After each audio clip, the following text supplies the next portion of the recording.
What's up, everybody? It's your boy, Quentin Marcellis, and welcome to episode 8 of the Carefree Queer Podcast.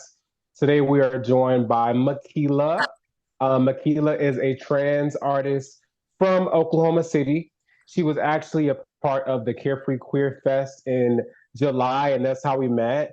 And she is a local music artist who just put out a new single called Kiki. So, we're going to talk a little bit about her new single, Kiki. We're going to talk about the Carefree Queer Fest a little bit. We're going to talk about a tour that we're going to be collaborating together with and on coming out next year called the On a Journey Tour. But we're going to also talk about the hot topics in these LGBTQ streets. Right now, we got Jimmy Butler on the topic list about his hairstyle that kind of reminds us of like being emo in high school. Then we have the Supreme Court basically is making some decisions on behalf of the LGBTQ community about conversion therapy. That's a big thing. So we're going to talk about that. We're going to also talk about how a teacher got fired from the Church of England for telling the kids that being LGBTQ is a sin. So a teacher who is working in a church at a school gets fired because she told the kids that it's a sin to be gay, which is big. But you know what else is also big? Another topic, which is about Pope Francis. I believe it is Pope Francis. Let's hope it is, right? Because I do not follow anything related to the Catholic Church. But the Right. Pope of the Catholic Church says that LGBTQ people are all welcome, which is huge because, as we know, the Catholic Church has a history of being super anti-gay and super homophobic. So the fact that the Catholic Church and the Pope is saying that, we got some interesting topics on the table. So without further ado, Makellah, introduce yourself for the people who don't know who you are. Where are you from? I kind of already said a little bit about where you're from and stuff like that, but I want you to tell us in your own words, who are you? Hello, everyone. My name is Makellah. I'm a Black trans woman, originally from Texas, down south, Beaumont, Texas, particularly. Um, I'm a music artist. My existence is for my community. Um, Music wise, I when I down growing up down south, I had no representation of a trans woman, a Black trans woman, of no sort, and especially not in music. So moving to Oklahoma City, it opened my eyes to so many things, so many goods and bads, and ways that I could possibly change the social construct based around our existence, especially in music. So I've just been out here grinding. I have a new single out called Kiki. I have a EP out, She Her. And I've just been doing music, just getting it out there, going to any local event, paid or not paid, events, to get my name out there, to get Black trans women uh um sorry, a voice, and to take away the gay and straight and trans and heterosexual people, try to take away the divide. So, I'm here on Quentin's podcast. Thank you so much, Quentin, for having me. Thank you for being here. And I love having, diverse people on my podcast who represent different aspects of the LGBTQ community. So the fact that you're a Black trans woman on this podcast, is I feel like right now it's the trans community's time. I honestly Right. feel like right now is the trans community's time, and I've been seeing a lot more trans artists rising up. I've been seeing a lot more trans representation and visibility. I've been Mhm. seeing a lot more trans empowerment, and I'll tell you guys this: when I used to live in New York City, one of my closest friends who I first met was a male. We hung out all the time. We were like the closest of friends. This friend had another friend who was a lot older than them who had an apartment in the middle of Times Square. So I've seen a lot of stuff with my dear friend. And when I moved out of New York City and I had all these cool experiences with this friend, this person had transitioned and Okay. they had became a full woman. And it surprised me because I didn't know, hanging out with them, I didn't know that they were trans. They never disclosed that to me. But now that years have gone by and they're living in their truth, it's fascinating. It's Right. honestly really fascinating just to just see somebody just that you've been friends with transition from males to female, Mhm. and to see like the journey that is. So we're going to talk with you, Makellah, about that journey, because I definitely have some friends who went on that journey, and just the journey of being queer. Because it doesn't matter if you're trans, doesn't matter if you're gay, doesn't matter if you're bisexual, lesbian. We're all, as in the community, we're all on the same journey. You know what I mean? Trying to figure out who we are and discover ourselves. Because we all know that we have masculine and feminine energy within us, regardless of what you identify with.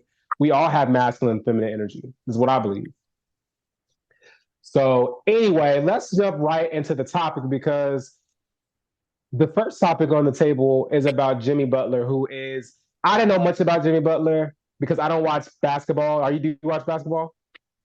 No, no.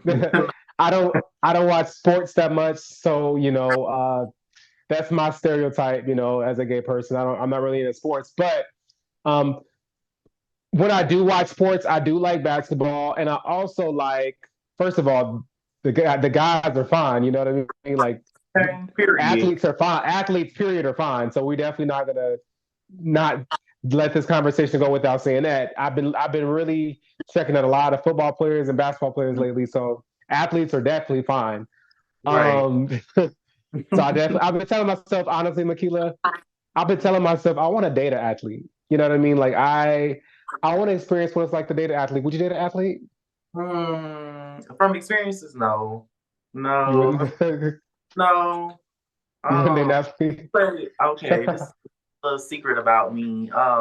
In high school, well, pretty much all my life, I played sports, Hmm. and those locker rooms and the aromas, and even from the finest of the fine, no, because and then it's a lot that go on up in there, and it's a lot that you find out, and you just be like, "Oh, really? Okay."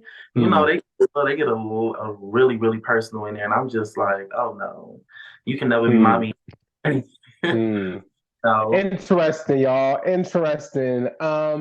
There was a football player in high school who used to, like, I would say, bully me. He kind of used to bully me because he kind of got a feeling that I was gay, but he used to bully me by flirting with me. Hmm.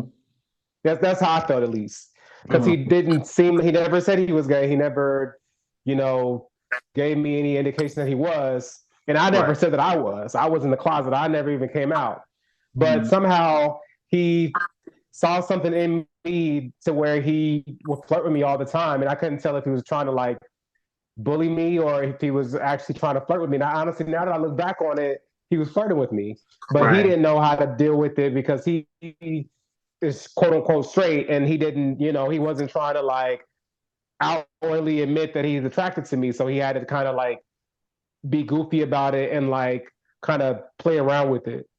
Yeah, a queen always So that's, recognizes another queen. yeah, you know. So and he's a masculine guy too. That's another thing that was kind of like a little bit Mhm. surprising. But that's my experience about athletes. Because lately I've been, for instance, there's an athlete named Ezekiel Elliott. I don't know Mhm. if you know who he is, but Huh? he is. When I tell you he is fine, he is Mhm. one of the finest football players I have ever seen. And I don't even watch football, but as soon as I seen this picture of him and I saw a video of him, I was like, let me go buy my jersey. Right. Let me go buy my jersey. Let me go to the next football party and let me, like, pretend like I like this because I'm attracted to somebody right now. Because I'm now gonna be supporting Dallas Cowboys or the Patriots because I like Ezekiel Elliott. So Okay. anyway, that's a little funny fact about me. Um, I found my athlete that I'm obsessed with already. But let's get into the topic, though. So Jimmy Butler is an NBA player who plays basketball, and he plays for the Miami Heat. And people are comparing him to, like, Michael Jordan. People are comparing him to LeBron James. So he's a very, very, very valuable player. Um, they had a press day for basketball Miami Heat basketball. I don't know exactly when the press days happen every year, but this year they had a press day around football season, which I'm guessing that maybe basketball season starts around the same season as football. I don't know because I suck at anything related to sports. Right. But um, anyway, he ended up coming to the press conference for his team with a bang, a swoop, with his edges laid. He came with some piercings on his lip, his nose, like he was emo. And it Mm-hmm. caused a stir online. It caused a stir on social media. It caused a stir on Twitter, Facebook. Everybody was talking about it. So I know you've probably seen some pictures or something of Jimmy Butler coming in and looking like Andre 3000 from Outkast. So tell me what you think about. Do you think that he's honestly being himself? Do you think he's like trolling us hard? What do you think? Um, as with the times, I feel like it's possibly a troll, and also possibly who he is. You know, men aren't allowed, heterosexual men aren't allowed to express themselves, and when we see things like this, it's automatically, oh, he's queer or he's gay or something is not right, and so when we see these things, it's automatically that type of look at it. But then when I see where the times are, queer people are like mainstream, everywhere. And so if someone's caught with a trans woman, it's automatically mainstream. If someone's, identifying as gay or whatever, it gives them more leverage. So, I could see it in that type of way, but I could also see it in a way it was like he's just expressing himself. But I would say a lot of people probably wouldn't try to do this for clout because it messes up a lot of people's careers. And so, a lot of people try to keep themselves to a certain, extent. I'm not going to wear my hair too long because they might think I'm queer, or and especially when they're trying to hide that internalized, who they are trying to internalize that, they try to keep that at a minimum. So I don't think that. I think this is just simply him expressing himself. I think it's him expressing himself. I also think that he's a jokester. You know what I mean? Just based on that interview he did. Some people like they're literally clowns and they like to joke around. You know what I mean? And I thought it was hilarious, to be Mm-hmm. honest with you, because during the press conference when they asked him, I said, "Well, why are you dressed? Why is your hair like this? You know what I mean? Why do you have piercings in your face? Why is your hair like that?" His response was, "This is my emotional state." Right. So I was cracking up because I'm like, I like that he's a straight man that can or perceived to be a straight man because we don't know who anybody is until they tell us, right? So Right. I like that he's perceived to be a straight heterosexual man and he can kind of like let his hair down, literally, you know what I mean, whenever he feels like it and be like joke around and just because I feel like I was just telling Makellah this offline, everybody, that queerness isn't about being gay all the time. Right. Sometimes queerness is about being out of the box and being odd and doing stuff that everybody isn't doing. You know what I mean? Like also gender, playing kind of like, you know, queerness is about experimenting more with your gender. You don't have to be attracted to the same gender to explore your gender more. You know what I mean? Like, so there's these labels that, oh, you know, just because you're straight doesn't mean that you can't explore your gender identity. You can absolutely explore your gender identity and be straight because straight girls do it all the time. They're called tomboys. They play basketball. You know what I mean? So it's like the gender politics and dynamics. It don't matter if you're gay or straight. There's the same gender politics and dynamics in the straight community and the gay community.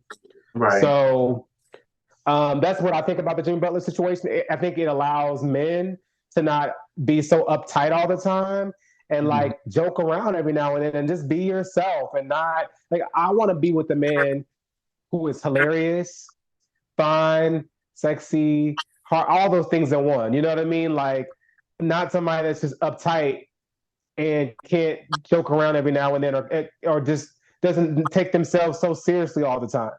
You know what I Right. mean? Right. It feels good. It doesn't matter if you're gay or straight. If you can just kind of like not take yourself so seriously sometimes, just kind of just let your hair down. You know what I mean? That's what life is about. Like, so wouldn't you agree? Oh yeah. Oh yeah. No one wants someone that's just, I can't laugh about anything. I can't key with you. I can't do this and that. I can't, I think that expressing yourself plays a major part in, being who you are. Expressing yourself is a major part about being who you are. So our next topic on the table is the Supreme Court weighs that conversion therapy they ban. Wait, so it says religion versus the LGBTQ rights, and this is on the U.S. Today article. So if you guys read U.S. Today or watch any of their videos, this is who this article is from. But the article says religion versus the LGBTQ rights. Supreme Court weighs conversion therapy bans for minors. Ways. The way this article is wording it, I'm still trying to understand. It says the issue of banning therapy to make a gay or lesbian person straight has reemerged as the Supreme Court has become more conservative and receptive to appeals dealing with religious freedom. So, what do you think about conversion therapy? What do you think about separating religion from the court and from the government? Um, I do think, I don't think, okay. I think everyone should be free to have their religion and their religion beliefs. Just don't I don't think it should be taken away. I think it should, people should be able to keep that, because that's their sanity. That's how they go about day to day. That's how they were raised. That's how they operate, and it's like taking away something that someone's had for a long time and then say, you can't have this anymore. That's like taking away a trans woman's hormone pills, and saying, oh, well, you was operating like this for a long time, but I'm going to take this away from you now, and you have to just, deal with it. A lot of people have their religion beliefs and they believe in certain things, and I think that's perfectly fine.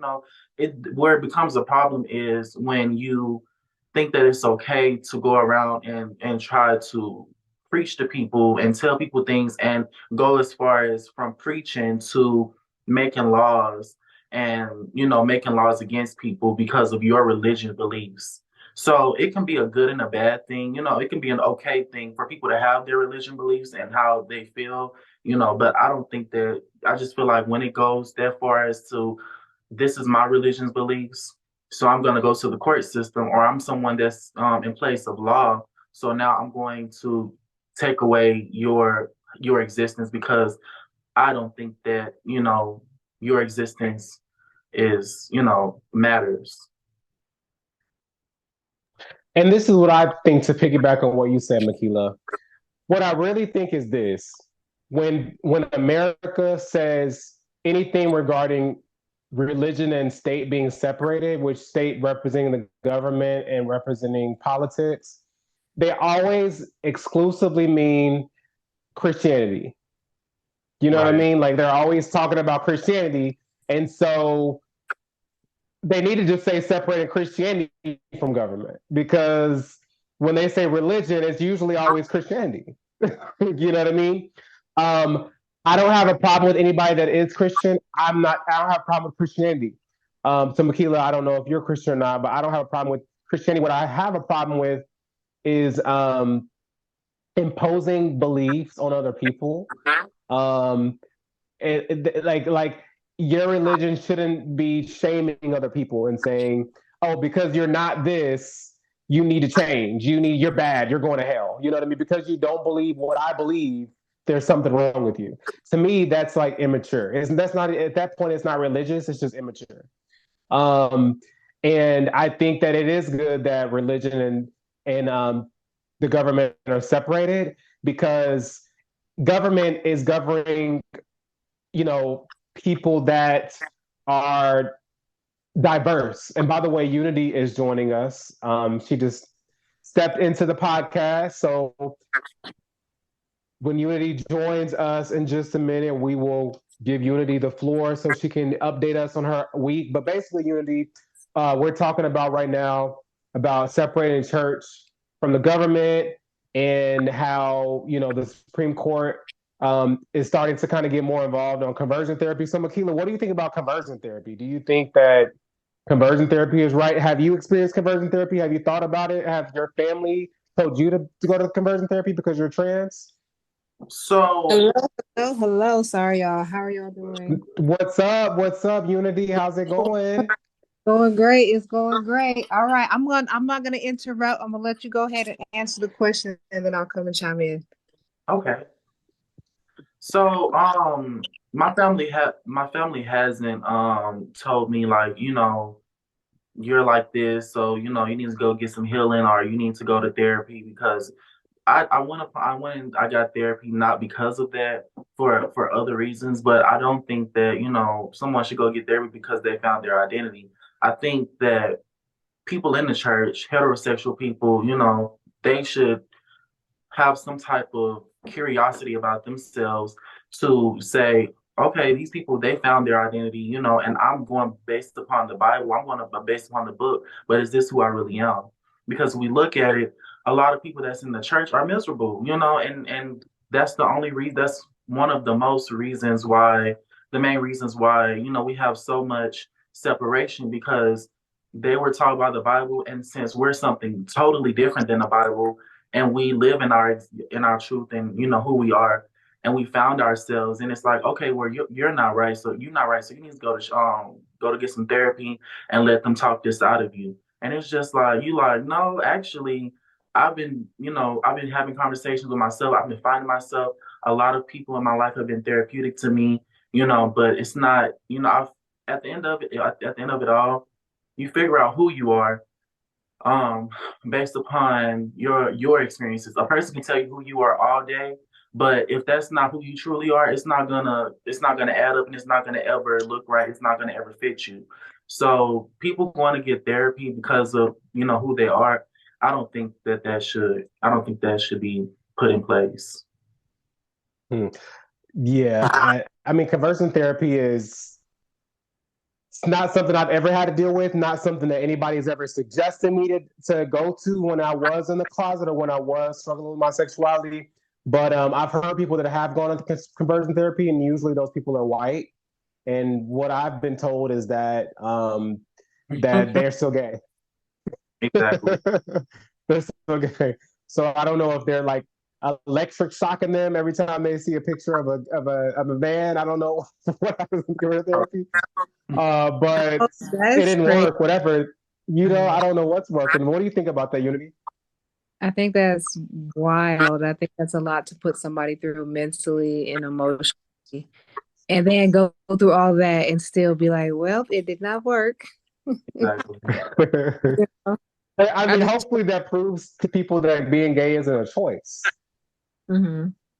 You know Yeah. what I mean? Hopefully that's what conversion therapy proves. Yeah. Thank And you it's like know, who created this conversion therapy in the first place? Like, who like you. what where did you come up with this stuff? It's probably yeah, someone not even dealing with the feelings and emotions of what it's like, you know, in our community. So it's like people always come up with this crazy stuff when it's like when I worked in mental health, one of the things that I learned was that it's hard for a person who's never been an alcoholic to tell somebody, what it's like to get clean off of alcohol.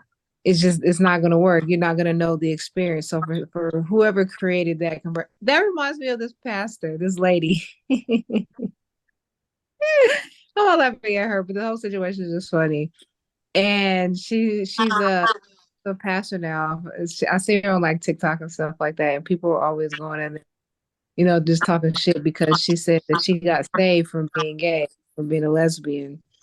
But when you see her demeanor, how she carries herself, it's like, lady, did you really get saved? Quote unquote saved, and what did you have to get saved from? Your own demons? Because it sounds like you're still struggling. But that's just me. But yeah, no, I just feel like that's a really wild thing to put yourself through and to have to deal with. And I'm grateful that no, I hadn't experienced that. And I don't know anybody that has. But that does sound like some white stuff. So, we're gonna just leave that. yeah. I mean, it reminds. So you guys know I'm in theater right now, and so it kind of reminds me of my favorite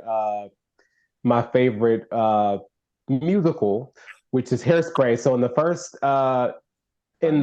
Hairspray, not the new one, but in Mm-hmm. the old Hairspray that came out in like the 80s, Mm-hmm. there was a scene where the black character's name is Seaweed in Hairspray. He's like the guy that the white girl's in love with. And so I guess the girl's mother found out that she was dating a black guy. And so dramatically, because it's a play and because it's like theater and it's drama, her mom like tied her up to her bed so that she couldn't sneak out the house to go hang out with this black. Like she did something real dramatic, like just like put bars over her doors in her room and like so that because she found out she was dating a black guy. You know what I mean? She didn't like this. Her white daughter was dating a black guy, so she went to all these dramatics to try to stop her daughter from dating this black guy. And in the play, the black guy comes and rescues her and like climb like this old school way of like climbing to her window to like save her. And it turns out that her mother, he caught her mom in the act of like trying to like convert her to not being attracted to black people. Like That she is was like leave somebody white her would really. mom, like her mom did not like that she was attracted to black people, to that black man specifically. And she was trying to do all these like conversion therapy towards gays. Like she was trying to do all these things to force her daughter to not be attracted to her black boyfriend. So it reminds me of conversion therapy, how, just like you can't help if you're attracted to somebody of a different race because that's just normal stuff because we're human regardless of your race or your gender or your sexuality. We're all just human. We're all in these like, as Unity would probably say, we're all spiritual beings having a human experience. Mhm. And so, conversion therapy, it sounds very it reminds me of being in church, y'all, when the conversion therapy was the pastor getting on stage and just saying something real just Click rude and nasty sideways. towards the LGBT community, something real shady, or saying, yeah, there's guys up in here wearing, skinny jeans, or just something like pastors would say. That was the conversion therapy for me, hearing negative things about how I dressed or how I may have presented myself in the pulpit. You know what I mean? Mhm. Not necessarily directed at me, but just directed at all the gay people that were there. You know what I mean? So that was my version of conversion therapy when I was the church. So we all know what it's like to feel like you're falling in love with yourself again as a gay person, because for so long you've been taught to hate yourself and you've been Mhm. taught to deny who you are. And I would say, And if you're Makellah, your black, and if journey, you're black, you got a double whammy because you know. and you're black, right? And Makellah, I'm sure you have had an interesting journey as a black trans woman. So speak to that about your journey just being trans and the journey of that and accepting yourself.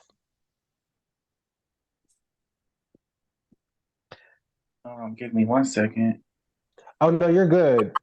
Okay, so um, coming into it, it was more of I was more excited than anything because I was like, I actually found, like, I never thought that I was gonna find my identity. I always thought it was gonna be just an ongoing thing, and I was like, it's not right based upon what we was taught. And I'm like, so I'm never gonna get that clarification that this is what I'm supposed to be doing. So when I came into it, I was real, real excited. And when I would start looking up transgender, transitions and, how everything goes and, the process, you get on your feed, like also things that happen to transgender women and the news articles and things like that. And when I seen things like that, it's really, really heartbreaking. Like it's a different type of pain. It's like, so I'm being killed because I am who I am, and and then there's an excuse behind it, placed as, oh well, if you weren't this, or if you were living as the Bible told you to, these things wouldn't happen to you. And 9 times out of 10, those remarks are coming from Black people. And I'm just like, we're both Black. So, you know that being Black isn't a choice. So you should understand where we come from as finding my identity is not a choice.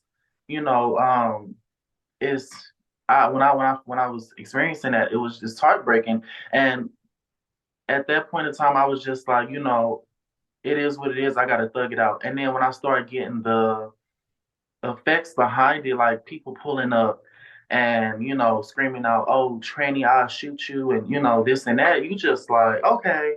Then that's where God. I had That's to what start. you've experienced. Wow. I had to start, Hmm. and I had And to I'm start, and I built this tough skin to where it was like no one's gonna protect me. I have to protect myself. And so it was a thing where it was like, this is the life I have to live. This is who I am. But it became even more, if I hmm. became more comfortable with it as it started happening. Because when something happens for a certain amount of time, when someone calls you a tranny or someone calls you gay or, a terrible thing, you like, okay, it hurts the first few times that you say it. And I see where you're coming from with it. But when you experience it so many times, you like, okay, child, what's next? And so when I would Yeah, I experience, was like, I would just be like, okay, this is what it is. This is how people are gonna be, So it is what it is. But I'm happier than ever. I have to say, when I was in the closet and when I didn't know my identity, I was miserable. And, I mm, just, an ongoing thing of who am I? And a lot of people say, well, you find out who you are later on down the line. But it's like, no, some people have to have that clarification right then and there because why would I want to turn 50 years old and then finally find my identity and all of the time I've been living a lie.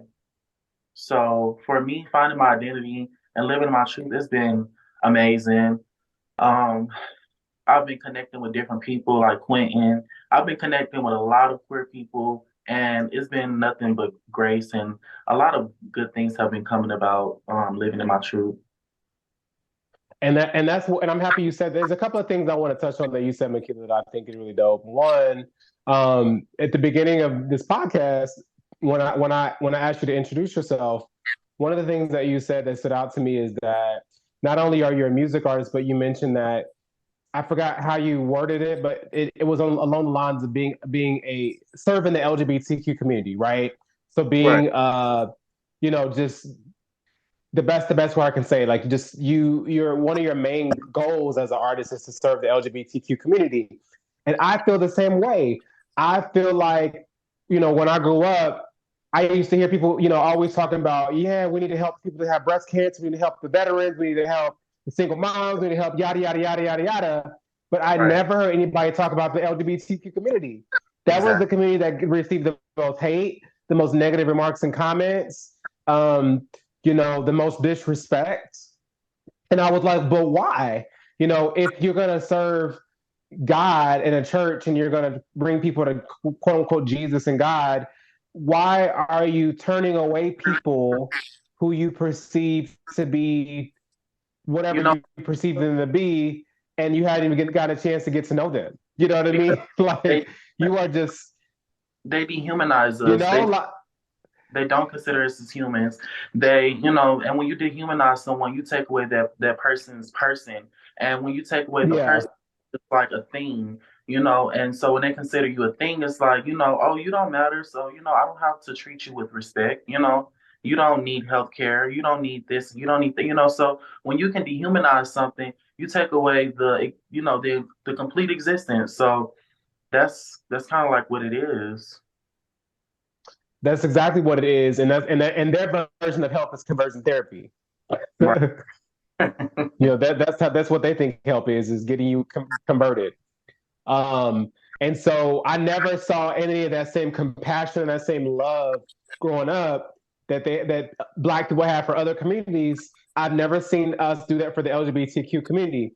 So I kind of feel like a part of my mission in life is not only to be the best version of myself as a Black man I can be the best version of myself as a Black queer man, to hold myself to a certain standard, to be educated, to be successful, to live in my truth, but to also influence the kids. You know, I'm working with kids now, so kids look up to me, and those conversations haven't came up, but they do see how I move, how I talk, and how I interact with them, and they know that it's not a typical, you know, tough guy, heterosexual male personality. You know, I'm very different. You know what I mean? And that's the one thing I appreciate now. Well, let's get to the next topic. So a teacher was recently fired from a church in England because she told the kids that being gay is a sin. So, how do you feel about now people are starting to get fired for saying negative things about the LGBT community? Do you think that that's right, or do you think that that is wrong? What do you guys think? I think people should still be entitled to their opinion. I think, you know, losing jobs and things like that, people, because that's like the same thing as like, we want a voice, we want to be heard, but then getting fired for, you know, just think that people should just be able to express how they feel. You don't have to agree with it. You ain't gonna beat me up. Like, you know, and if we're all, it's like somebody's constantly trying to shut down somebody else's voice. You know what I'm saying? And so it just is like, when is enough enough? When is it just like, let these people believe what they want to believe, let everybody else think what they want to think. Everybody just mind their own business, really. It's always somebody trying to tell somebody else what they should do with their, and they're probably miserable in their own life, which is why they're doing that in the first place. I understand that. My opinion on it would be it's a time and place for everything. And, you know, if you had that type of opinion, you shouldn't be working at in a school, you know, with a lot of kids. And because you got to understand that there are kids that are finding their identity. The world is progressing. And, you know, and we have social media, we have influencers on social media, we have kids that look up to certain influencers on social media. And so when you have those people and these people, these kids, you know, are finding their identities and they find their person to be, you know, somewhat like what they are, and then they come to school presenting in a certain way, and you tell them, oh, you're going to hell for doing this, that can, you know, shut down their kids' whole way of thinking that you're from the jump. So the You're conversation then needs to be teaching kids self-esteem and not to be worried and concerned about what other people say, no matter what position they're in. I think there's not enough conversations about just just being who you are and self-esteem no matter what. Because the thing about it is people come so reliant on. I had a teacher say all kind of crazy stuff to me. I had a teacher, let me tell you, I got stories for days. And if I would have let that teacher's words affect me, you know what I'm saying, situations could have been worse than what they were. But the reality of it is we need to be teaching self-esteem.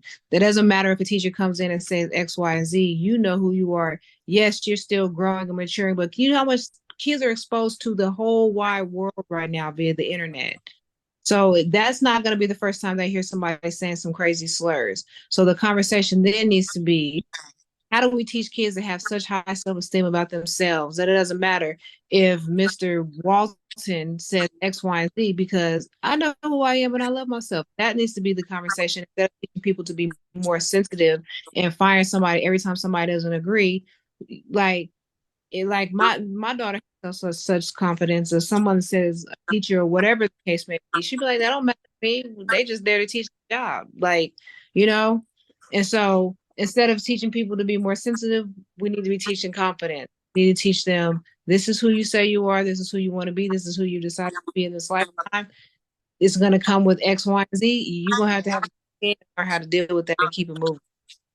I feel like that just needs to be the conversation, because the world is becoming so sensitive. It's like nobody can say anything about anything.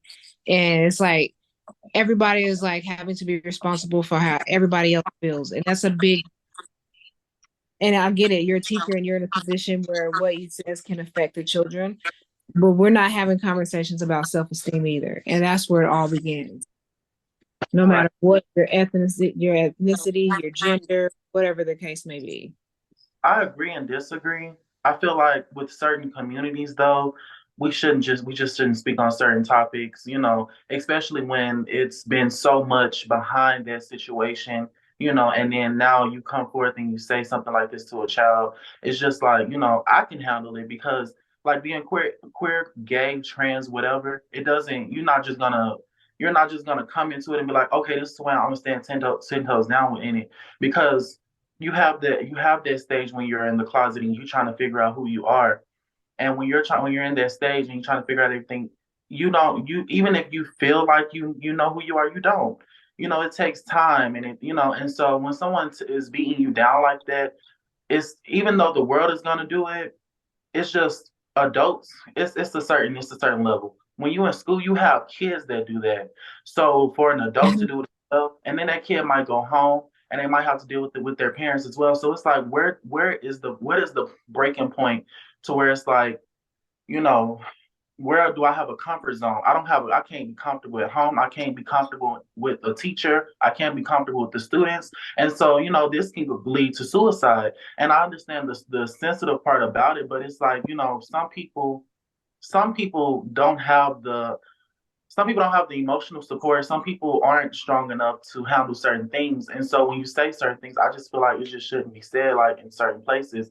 Like when I was in school, I didn't have those problems with teachers. Teachers did that all the time to me, but I would go home to my mother. I had my mother as emotional support, and she would come to school and, check to whoever said what about it. But some kids don't have that. Some kids Mhm. have the mother saying, well, that teacher is right. You shouldn't be living like this. This shouldn't be, so when a person don't have a lot of emotional support, that tends to be the problem, where it's, I don't have anyone. So it's like, where do I stand with this?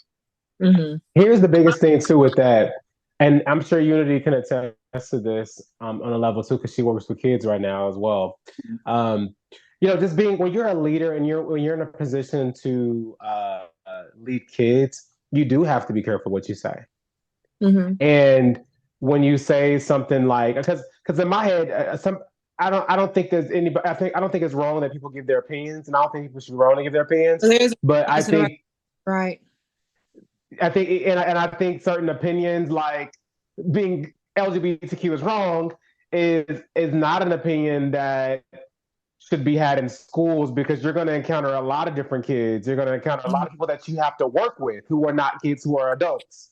Mm-hmm. And somebody may feel like being Black is wrong, because at one point, let's be real, 50, 60, 70 years ago, there was an opinion that being Black was for simply existing and having brown skin.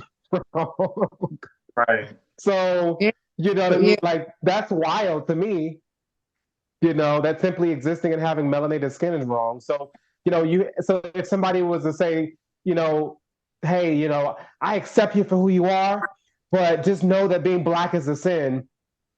That is not a favored opinion. Then that is not an opinion that is right. And that is not, an opinion that's very. It's just, if you keep your stuff at the house, whatever.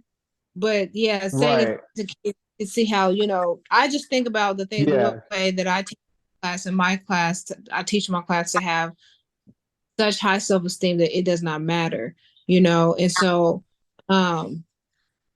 that's just where I come from, because I teach kids, and so that is something that I drive home to them every single opportunity every conversation is like, who are you? I know who I am, and so I drive these things home in their mind so that they know it don't matter what X, Y, and Z says, you know what I'm saying? But these are also older kids. I don't know the age, but that's just someone going into, a setting and just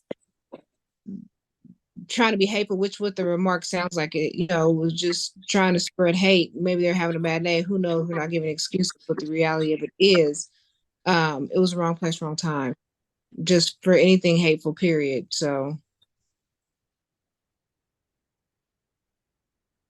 Q, you there?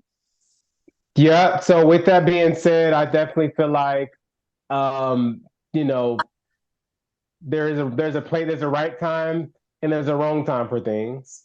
But I also feel like, people gonna be, my thing is, people gonna be how they are, and it's like we're constantly trying to stop people from being raggedy when we know that's who they, and we can't just go off and just start, taking them out. So it's like, how do we combat that? How do we give people a safe space? We teach them self-esteem. I feel like yes. I feel like, I think it's like consequences that's held for their actions now.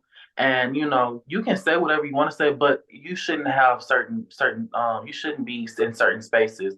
That's like a white police officer saying he hates black people, and you have to run into black people when you pull someone over. So when you run into these black people, what you hate in black people, you shouldn't be an authority of arresting someone, because as we can see, white people that hate black people that are police officers tend to shoot them.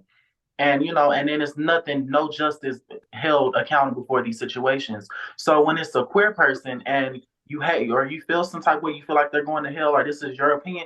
If that's your opinion, great, but you shouldn't be working in certain places. Healthcare, you don't need to be working in healthcare, because I don't need you touching me and or giving me some type of prescription where it's gonna mess me up, and and then Of course, all of a yeah, sudden, hey, yeah, I get what you're you saying. know, so it's like certain people should be in. If you feel like that, you should get a job in certain different places, because you're gonna run into these people regardless.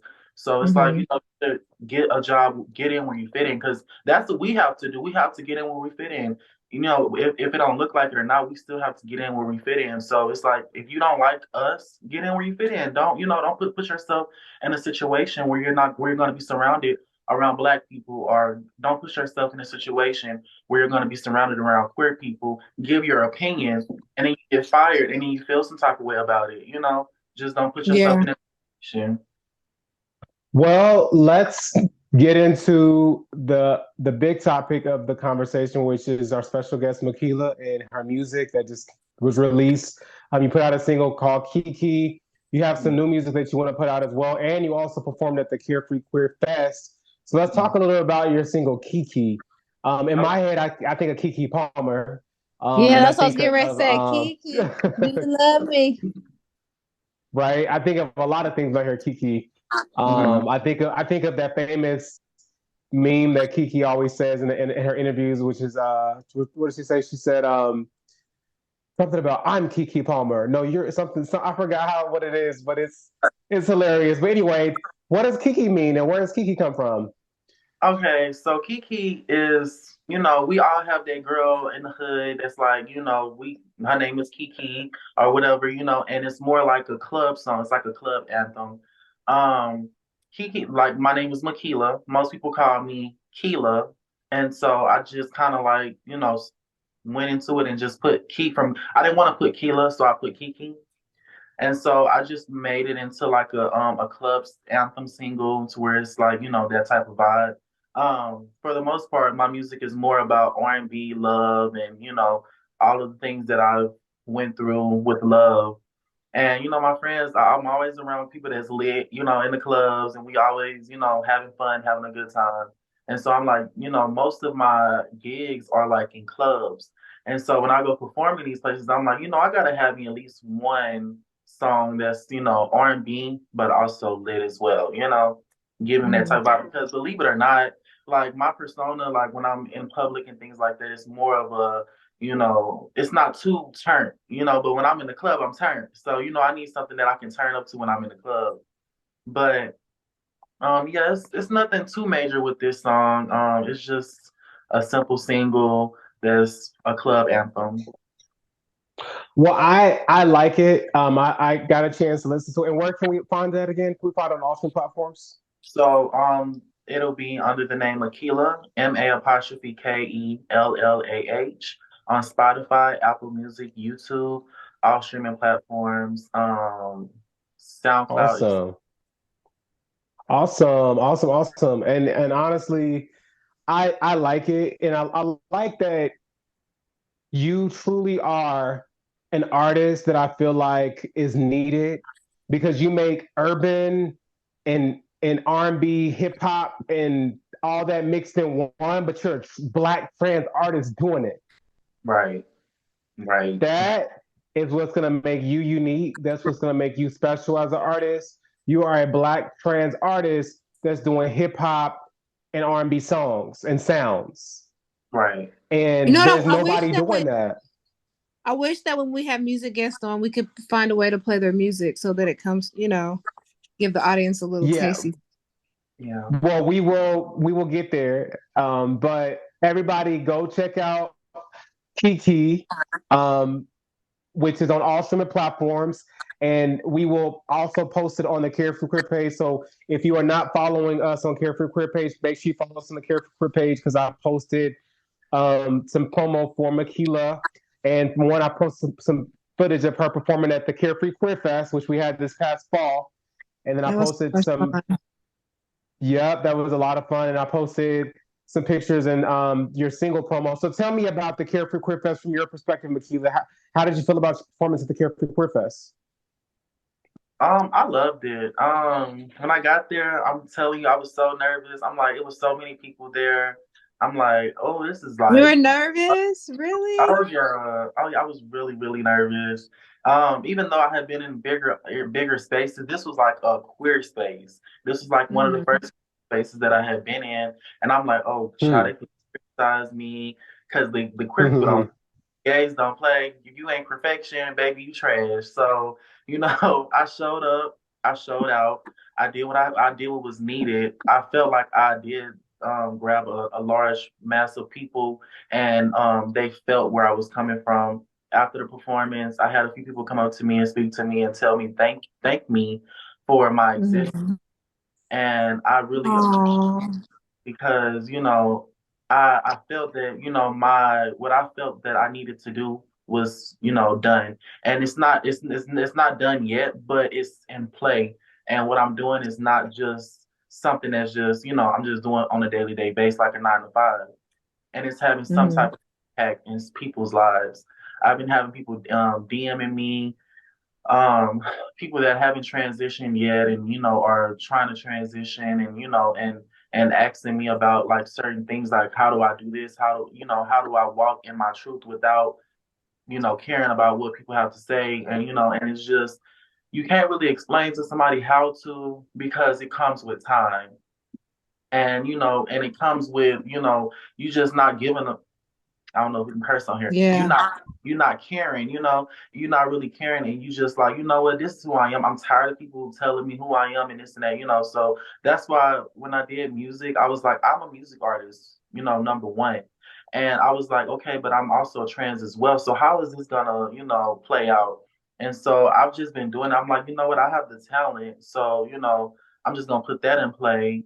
And, I have to stay in glam or stay looking good because I have to put on for my community. I don't want people to have false narratives about us that we just men in wigs, as trans women, as I want them to understand that there's an aesthetic behind it and there is a person, there's an artist and there's a serious artist because I find a lot of trans artists that I listen to and it just don't sound like they're really serious about their music. They don't put a lot of effort into it. And I just don't want to be labeled as one of those. So I make sure that I put time and effort into my music, especially my more serious songs. I put more effort into them so that when people do go and listen to them, they see like this is a true lifestyle. Like this is what someone has to deal with on a day-to-day basis. This is someone's that is queer but also talented as well.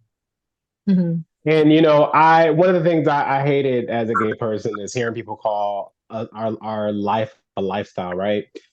And I know why you use it in the context you use it in, but what I would say is that this is our life.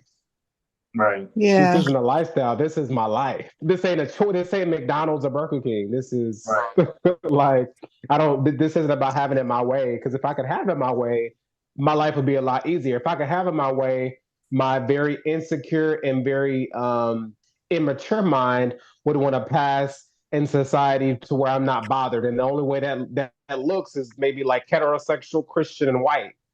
Right. You know what I mean? But I don't want to be any of those things because I love who I am. And so I feel like, when people say our life is a lifestyle, I'm like, nah, because we're not saying that I want tacos over burgers today. Like that's not how my sexuality works. That's a really good point. Yeah. It's like I'm just making this decision, A lot of people say, like who you are is a choice. I'm like, no, it's not a choice. It's like you don't choose it, it chooses you, and it's like a sucky situation from time to time, but overall it's great. Like people don't understand, like, when you find yourself, it's just like, oh, and I feel so bad for the people that's just, allowing someone to tell them or going based upon a book and just letting the book just, let because some people, I've had people that have went by the book their entire life and they come to me and these be like people that's like 60 years old and they're like, you know what, I done lived all my life and I have got nowhere, reading this book. And I have not, got out there and done anything or, questioned myself about certain things about me. I just stuck to the book and that's how I live. And I'm like, yeah, when you do that, it's just like, you don't get to experience, you don't get to find who you truly are. You don't get to progress as a person. And so me, I found that I've progressed a lot. And I'm only 19. Oh, So wow. when I see other 19-year-old people and I look at me, I'm like, girl, yeah, you passed all them. They can say whatever they want to say, but their bank account ain't this, they not there, they not in these spaces. So pay them no mind. It was one of these quotes that I had seen. It was like, if they not paying your bills, pay them no attention. And so I'm like, y'all not paying my bills, y'all not even pouring into my life. And so why would I pay you any attention? And if I'm going to hell and I'm doing all of this other stuff, let me enjoy it. Shit. Let me at least enjoy the ride. Goddamn. If God hated me so much, why do I have so many blessings pouring over into my life? Because God can only bless you when you're being true to yourself. Exactly. God can't bless something that's fake. Right. Right. That's just because God didn't design you to be fake. God designed you to be real. Mm-hmm. So that's that. And then the other thing is that I always tell people when it comes to that whole heaven and hell conversation that I'm thankful and privileged I don't have anymore because I'm not Christian. No shade to any Christians out there, but I'm not religious. I'm very spiritual. But when that heaven and hell conversation is brought up to me, or when I hear it, I always say I'd rather be in hell anywhere with people that understand me than being heaven with a bunch of hypocrites, because that's gonna feel like hell, being around people who are being fake, who are being fake with themselves. Right. You know what I mean? Now you're being fake with me, but you're just being fake with your damn self. And I can't relate to that. I can only relate to people that are real. They're like me. And if being who I am and being real is gonna give me a sense of hell, then it's about to be a dope ass party down there. And here's the thing, I always like to touch on the topic that, people act like, the LGBTQ community is just like something so brand new. But the thing about it is in ancient history and in different tribes and things like that, the spiritual people, like here in America, all the outcasts in the ancient time were all the people that they went to for wisdom, that they went to because we are the best of both worlds. So we don't have that barrier that, straight people have a tendency to have that puts them in that box. And so when they used to come, we used to be the healers. We are the gateway people. We are the people that people come to. Like every Black woman has a gay best friend. You know what I'm saying? And so, and then the same, all my men friends, they always come to me asking me for information, advice on like spiritual stuff. Like I remember when spirituality was first hitting Tulsa, and I started making posts telling people that they weren't going crazy. And I still to this day get so many thank yous, and like, because it was easy for me to tell. As soon as somebody was like, man, you got, I was like, oh shit, that makes my whole life make sense. And so I just ran with it and I just studied it, because I didn't have that. I was like, I'm already living on the edge of what they said I shouldn't be doing anyway. Let me just go ahead and just see what's up. Let me go ahead and just dip my toe in the water. Yeah, so just being that gateway, understanding that we are the seers, we're the knowers, we're the people that are able to tap in. And a lot of people don't know is that back in the day, in like the 60s or 70s, the bouncers, a lot of them were gay men, and that was a representation of being like you'll find that a lot of like LGBTQ community. Think about it, the church choir director, the one that's leading people into the gateway of music, into healing. It's all like your church ain't popping if your choir director ain't a gay man. You know what I'm saying? That's just the reality. Let me add to that, Unity, because Unity, you hitting on something real powerful. And what I think that is that it is the creativity that gay people have. It is the creativity that gay people possess that makes them powerful. It is the fact that gay people we're designers, we're artists. You can tap into both the masculine feminine energy and be a balance. And Gay that's the people thing, are, because this is the thing. yeah. What God is, it only separates down here on this planet. That's where you get north, south, male, female, up, down, east, west. Everything is a polarity here. But my name is Unity for a reason. So it helps me to be able to break this down and help other people understand that everything is one. You know what I'm saying?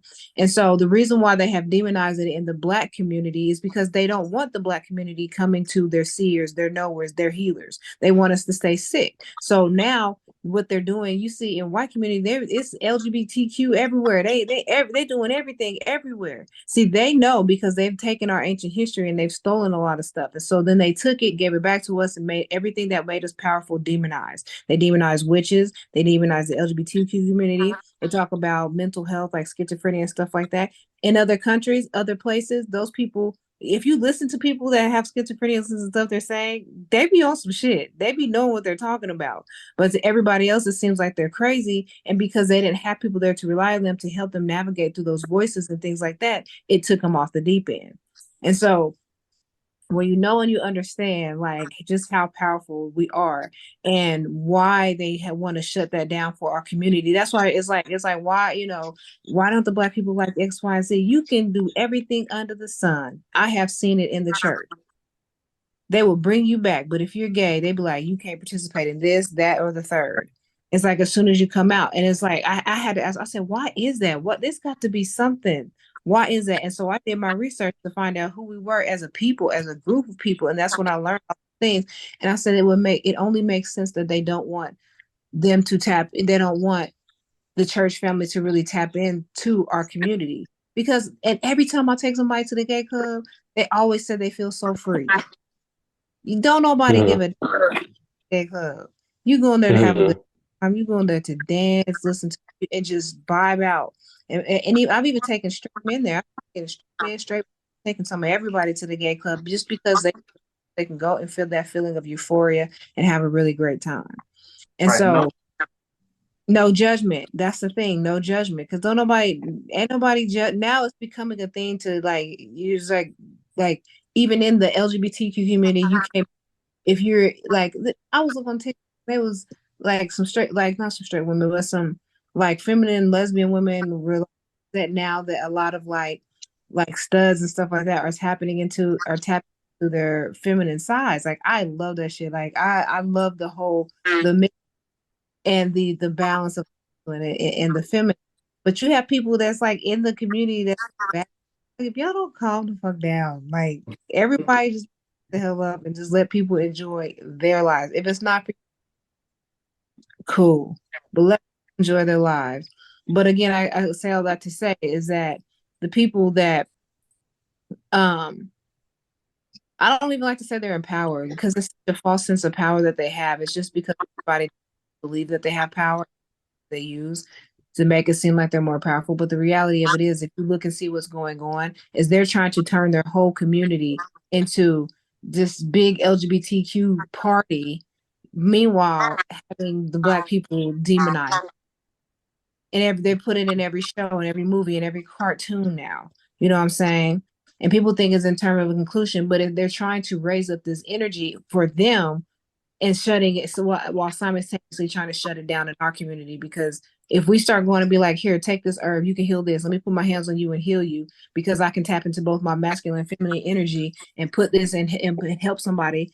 They don't want that. They want our community sick with high blood pressure, diabetes, all these other types of things. And so when you know the bigger picture of what's really going on, then it's easier to be like, okay, I can forgive my church for the X, Y, and Z, because this was beaten into them through slavery. This was taught to them through X, Y, and Z. So it helps you to switch the narrative and have more of a bird's eye perspective and be like, forgive them because they know not what they do. Let the dead lie with the dead. But we over here, we kicking it big time, and we're gonna tap into our gifts, and this is what we're gonna do. Well, Unity always knows how to bring it full circle, and I like Unity's perspective, because Unity's perspective is very deep and it's very metaphysical and it's very spiritual. And that's who I am as a gay person. I think that I want to introduce like how Makellah was saying that she feels like I'm gonna use the word vessel. Makellah feels like she's a vessel for the LGBTQ community.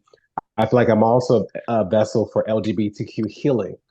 I'm a Mm-hmm. vessel for getting LGBTQ people back to practices and beliefs that celebrate who they are. Mm-hmm. Let's find if you want to be religious, let's find a religion that actually embraces who you are.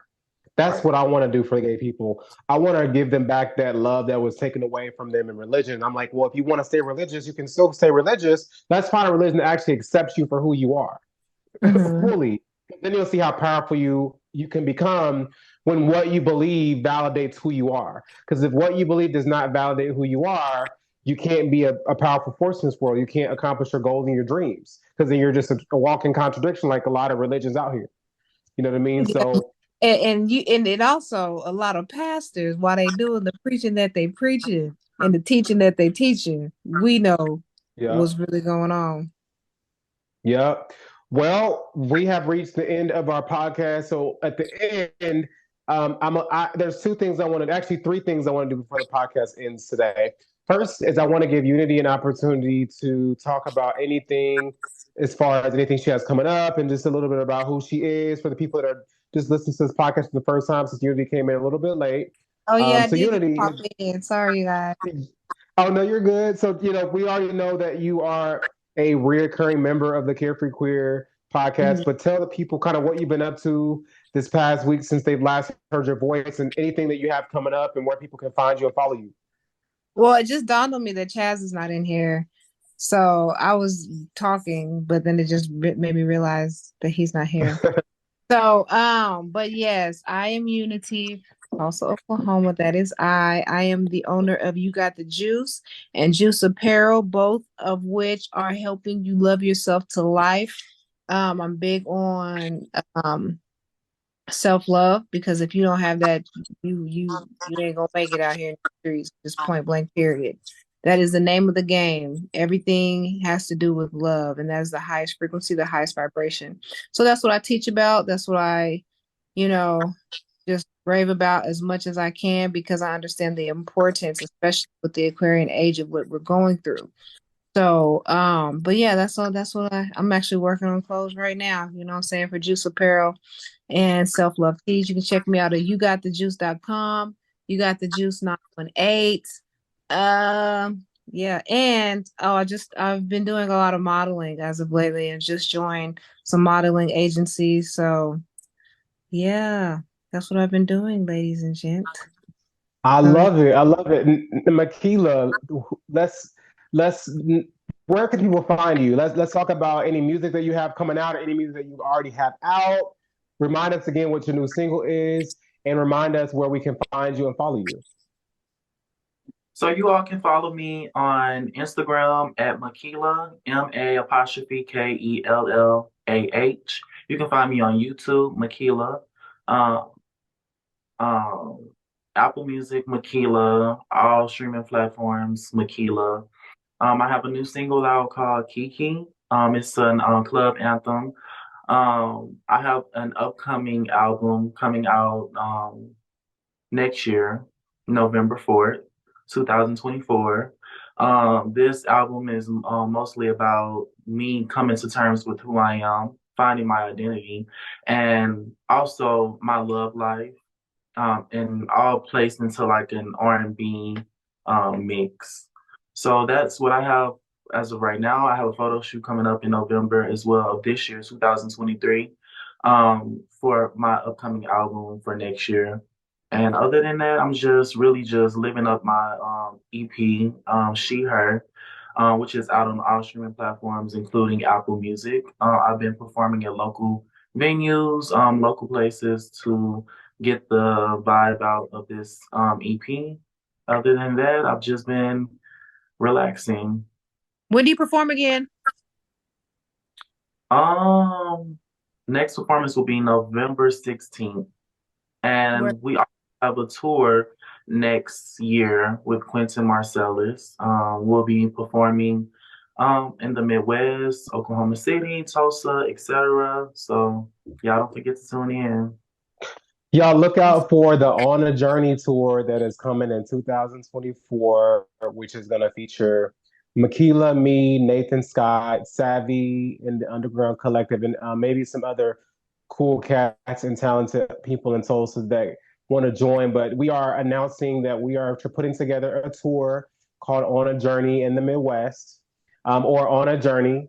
We're still trying to figure out which name we want to stick with, but it's going to be along the lines of On a Journey being in the Midwest. And I'm excited because we're going to go to local bars and local restaurants and places that, accept local artists and just get our name out there, maybe get some merchandise out, shake some hands, meet some people like, hey, I'm a local artist in Tulsa. It's nice to meet you. Just basically just to kind of expand our reach, expand our audience, expand our music to new listeners around Tulsa and around the Midwest and Oklahoma. And I think our last tour stop is going to be in Oklahoma City for Pride is what we're working on. So look out for the On a Journey tour coming out in 2024. But before we close out here, Hold on. is there something you want to say real quick? Yes, you guys should look because Atlanta Pride is usually in October, so you guys should definitely look at going to Atlanta Pride.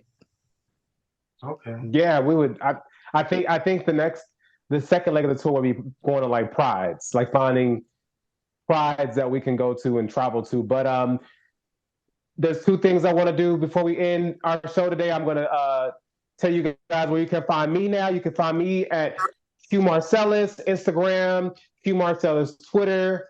I have a website called qology.net. I have a mixtape out right now called On a Journey, which you can find on YouTube and SoundCloud. I have a mixtape out called Days in the Midwest, which you can also find on YouTube and SoundCloud. But I also have 5 singles: Days in the Midwest, Black Wall Street, Four Wings, Carefree Black Boy, and 1111, which you can all find on all streaming platforms, including my remix to Carefree Black Boy, which has a saxophone, kind of New Orleans Creole sound to it. Oh, sounds sexy. So check that out. I'm really into saxophone music right now and New Orleans and Creole sounds. But we end our show with words of wisdom every episode. So Makellah, since you are our new guest on the Carefree Queer Podcast, I want you to lead us off with any words of wisdom that you want to leave the listeners and the people that are just meeting you and listening to you for the first time. Okay, a few words of wisdom that I have is love yourself, be yourself, find yourself. Just make sure that whatever you're doing on your journey, that is pouring into your life in some type of way. And when you find like who you are and you're okay with yourself, try to give that energy and try to focus your energy towards helping other people and helping other people find themselves or whatever you think your calling is. I said go 110 at it, because it's no better feeling in the world than to know that you are pouring into somebody else's life and helping someone and being a vessel for someone to look up to, or provide a lot of clarity in their life. Life is hard by itself.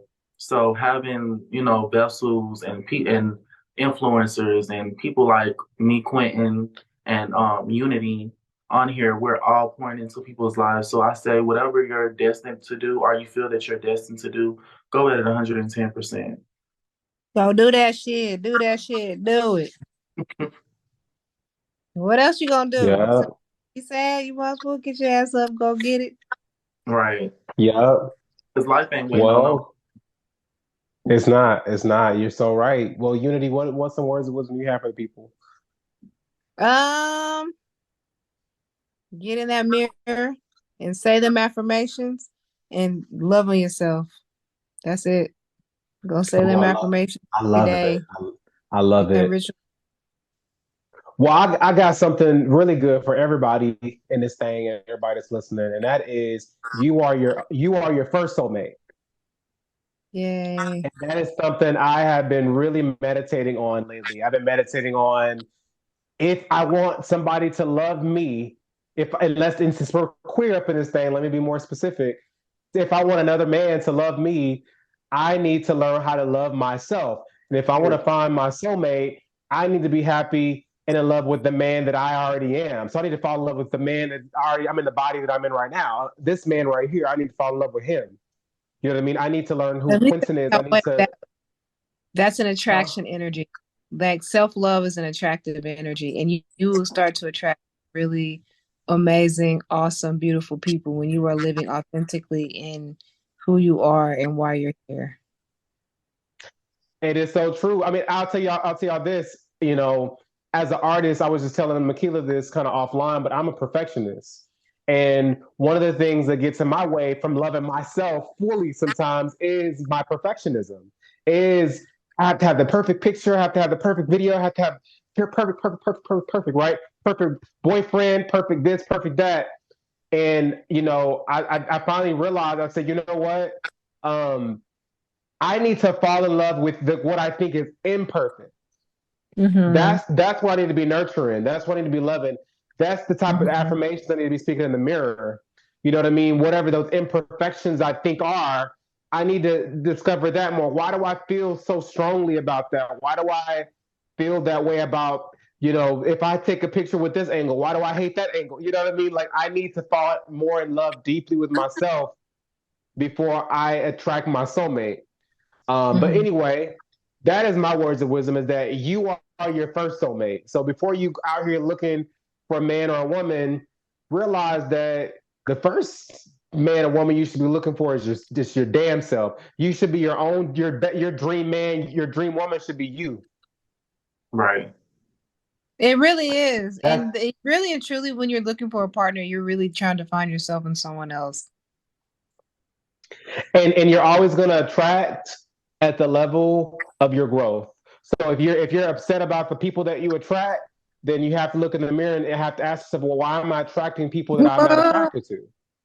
Yeah, Why that am I part. attracting people that I don't like or that have these characteristics and I want these characteristics? Well, you got to look within yourself and figure out what do I need to do in myself to attract the type of partner or type of soulmate that I truly feel that I should have. And it works. It So works like a that's my charm. words of wisdom, y'all. Let's go out there and let's fall in love with ourselves before we fall in love with somebody else. But other than that, I want to thank Makellah for being an amazing special guest. She'll definitely be back on here again. Yeah. But Makellah will you'll definitely see Makellah again. But shout out to Makellah for just being fearless and being a trans Black woman in this red ass state we call Tulsa, Oklahoma, being yourself, fighting these demons around here that are trying to weigh us down and trying to get you to be something that you're not. Kudos to you for living in your truth and not being afraid to do what you love to do and not being afraid to walk in your own skin, because that takes way more courage than anything I've ever seen. Mm-hmm. So kudos to you, Makellah. I support you. Unity supports you. We all support you. And, you know, I support everybody in this community. Like Unity was saying, you know, the highest vibration frequency is love.